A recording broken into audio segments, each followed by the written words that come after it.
The government cooks the economic numbers. Is economic data fake? This is within the realm of possibility, but there is literally no evidence for it. In fact, there is strong outside evidence that the government economic data is very good. We live in a world of tremendous data availability. Private companies publish their own macroeconomic data, and what they find backs up the government statistics. First, a cryptocurrency group called Truflation thought that they could do a better job at calculating the consumer inflation rate. They report that current inflation is 2.56%. That's a lower number than the current government-reported 3.4%. My complaint with Truflation is they have next to zero transparency. This is their methodology paper. It's a mere 20 pages. It only has one equation that tells you how to calculate percentage change. I even joined their Discord group to ask a bunch of nerdy questions, and no one there knew the difference between a Laspierre and Fisher index.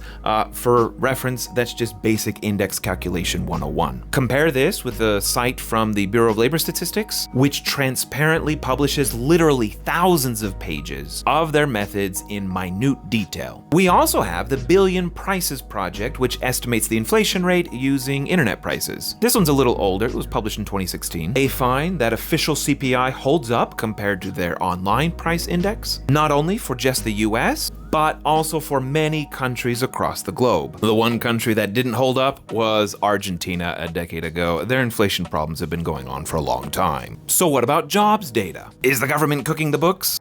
No. ADP is a private payroll processing company with access to over 25 million workers' data, and they produce a free private employment report. When we compare it to the official BLS data, we find that the private ADP data is a little more volatile, but basically tells the same story. The private sector economy continues to add hundreds of thousands of jobs each month.